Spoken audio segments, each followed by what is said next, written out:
After a devastating loss, her walks with the dog were her only comfort. One day in the park, a man grabs the leash and declares, "This dog is mine." Panic paralyzes her. But when her eyes meet the man's, the initial shock transforms into something much deeper, a disbelief that leaves her breathless. Life at times surprises us in moments of greatest solitude, offering a chance to heal old wounds and rewrite stories. Hello, my friends. I am Linda, and this is the Linda's Stories channel. I hope you enjoy this story. Natalie's apartment seemed to have grown since her mother departed. Each room held memories that now echoed with renewed strength in the silence. It had been 3 months since Rose had lost her battle with cancer, leaving behind a 35-year-old daughter in a country that never fully felt like home. Natalie woke up that Saturday morning just like so many others, automatically performing rituals that no longer made sense. She made coffee for 2, realized her mistake, and poured half down the sink. She sat at the kitchen table where the newspaper wasn't folded the way her mother used to leave it. Small details that, when added up, formed the large emptiness that now dominated her life. From the other room, she heard the sound of Buddy's paws scratching the wooden floor. The 6-year-old golden retriever approached, placing his damp nose on her knee, amber eyes fixed on hers, as if he understood her pain. "At least I have you, don't I, boy?" she murmured, stroking the dog's soft ears. The dog had been adopted at Rose's insistence 4 years earlier. "You need company," her mother had argued. "You can't stay cooped up in this apartment with just a sick old lady." At the time, Natalie had resisted, but now she couldn't imagine how she would face the days without that loyal companion. The apartment on the 3rd floor of an old building was the only home she knew in this country. She had emigrated with her mother 15 years before, when Rose, a university professor, received a job offer she couldn't refuse. Natalie, then 20 years old, had left behind friends, a boyfriend, and college plans to follow the only family she had. She did not regret it. She had built a life, learned the language, graduated in graphic design, and now worked remotely for an advertising agency. But she never put down deep roots. Her relationships were cordial but superficial. Her only emotional anchor had been Rose. "Let's go for a walk, Buddy. We need some fresh air." The municipal park was just 3 blocks from the apartment. It was an oasis of green in the grey city, with century-old trees, winding trails, and a small lake. On Saturdays, it filled with families, joggers, and other dog owners. She enjoyed the feeling of being alone amid the crowd. There, among strangers, her loneliness felt less heavy. Buddy walked cheerfully by her side, occasionally tugging on the leash when he sniffed something interesting. The dog's enthusiasm for each little discovery, a fallen leaf, a distant squirrel, another dog passing by, always brought a smile to his owner's face. It was as if he wanted to remind her that the world was still full of small wonders, even after great losses. "Just look at you," Natalie thought, watching the dog excitedly sniffing a bush. Always living in the present, no past to regret, no future to fear.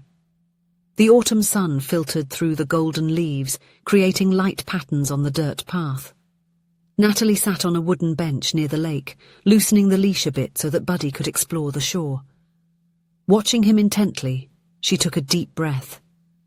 "You can do it, one day at a time," she repeated to herself, as she did every morning in front of the mirror. It was the mantra she had created since the funeral when she realized she would need to rebuild her life from scratch. Her thoughts were interrupted when she felt a tug on the leash she was holding absent-mindedly. She turned abruptly and saw a masculine hand gripping the other end of Buddy's collar. "This dog is mine and I'm going to take him," declared a firm voice. Natalie's world froze. Her heart raced and a chill ran down her spine. In that instant, the fear of losing the last creature she loved overwhelmed her with crushing force. Her throat closed up as her fingers gripped the leash with all the strength she could muster. Who was the madman who wanted to take from her the only thing she had? Then she looked up. The face in front of her was not a stranger's. Under the navy blue cap, She immediately recognized the light eyes and mischievous smile she had seen so many times in her memories. That chin with the small scar, the result of a bike fall at the age of 12. The smile that always started on the right side, revealing a dimple that had never faded with age. Julian? The name escaped her lips like an uncertain question, as if she feared it was merely a hallucination born from her deep loneliness. His smile widened. "Surprise!" he exclaimed, dropping the leash and opening his arms in an expansive gesture.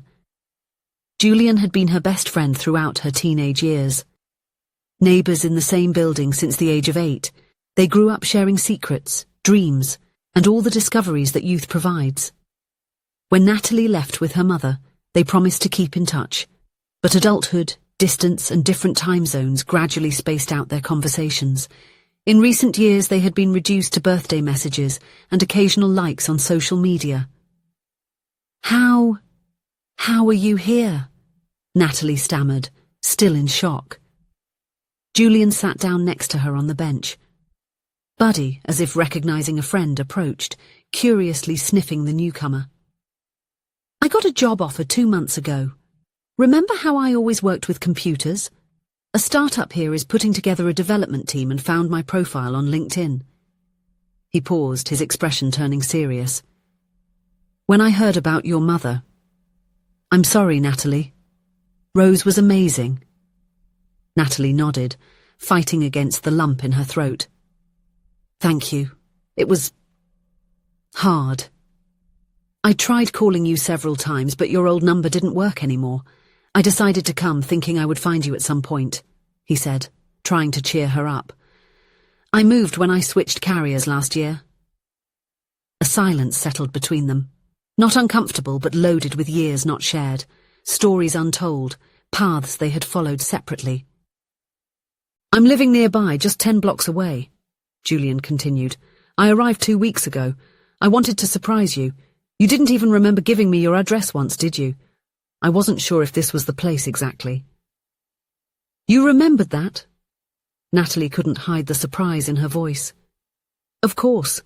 When I found out I would be in the same city as you, it was the first thing I thought of." He hesitated, as if choosing his words. "I heard from Marcus, our friend from school, that you were... well, that you were alone now."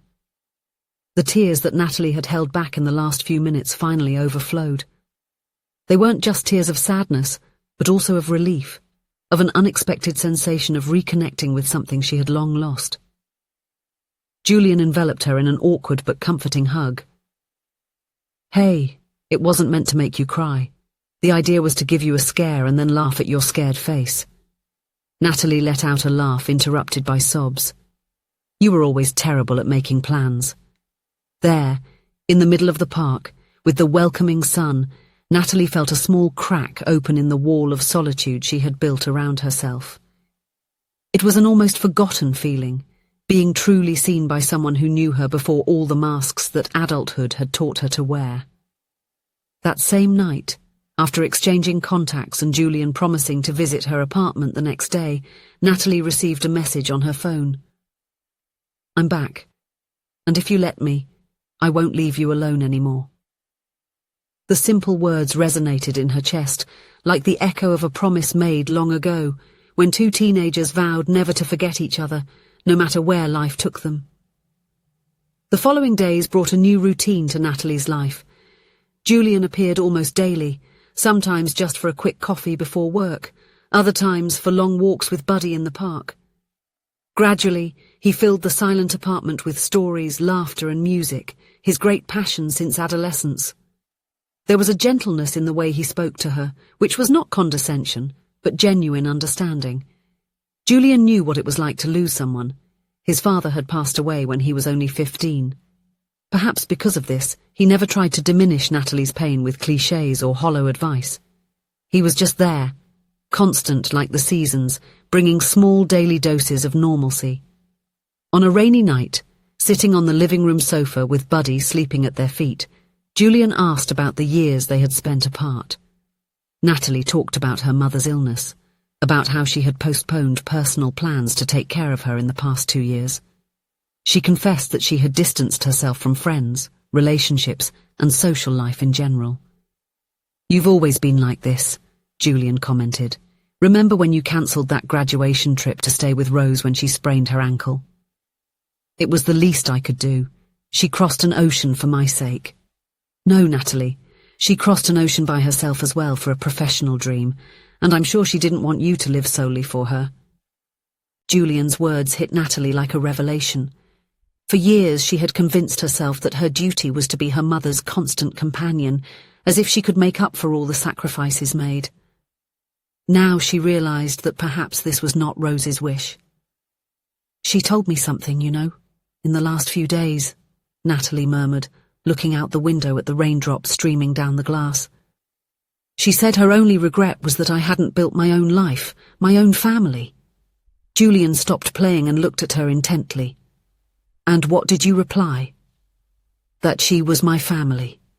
That it was enough." "And was it?" The question hung in the air for long seconds. Natalie thought about the lonely nights, the meals for one, the special occasions she had stopped celebrating. She thought about the postponed dreams, travelling, maybe having children, building something that was truly hers. "No," she finally admitted. "It wasn't enough, but it was safe." Over the following weeks, Natalie began to notice subtle changes in herself. For the first time in years, she bought flowers to decorate the dining room table.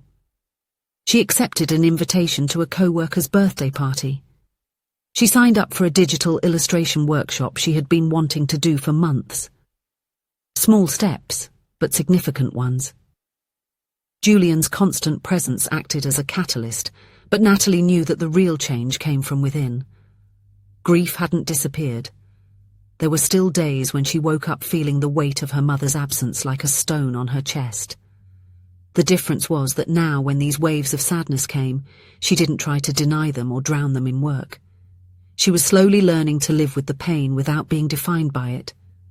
Gradually, they both realized that their friendship was starting to take on different contours, something that went beyond mere companionship.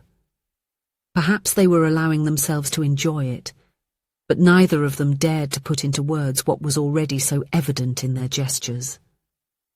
After the reunion, they started seeing each other almost every day. It was an intense relationship, full of meanings, as if each shared moment held a special weight. Then, on a random morning, while they were walking side by side, Julian suddenly stopped. He turned to her with a serious expression, and his eyes, under the clear daylight, seemed even deeper and more intense. "Natalie, I need to tell you something." She felt her heart race, suddenly nervous without knowing why. "When I heard about your mother's death, I didn't come here just because of the job. I could have accepted other offers. I came for you." "For me?" Natalie repeated, her voice almost a whisper. "It was always you, Natalie. Even when we were teenagers, even when you left, all the people I've met, all the relationships I've had. No one ever compared to the best friend I let go 15 years ago." The world around Natalie seemed to fall silent.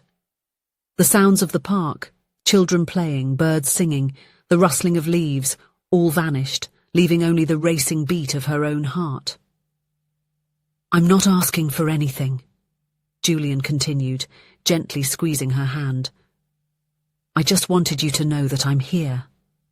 That I will be here, as your friend, as your walking partner with Buddy, as your clumsy guitar teacher, in whatever role you need, but I'm here to stay." Natalie looked at the man in front of her. She saw in him the boy she had known, the teenager who had been her confidant, and the adult who had returned in her loneliest moment. How had she not realized it before? How had she not noticed that the universe, so cruel in taking her mother, had been equally kind in bringing back someone who knew her heart better than she did? "I don't know what to say," she admitted. "You don't need to say anything now," he replied with a gentle smile. "We have time."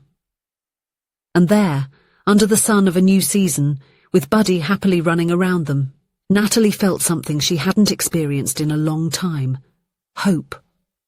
Not the fragile and hesitant hope of recent months, but something solid and real, like roots finally finding fertile soil after a long drought.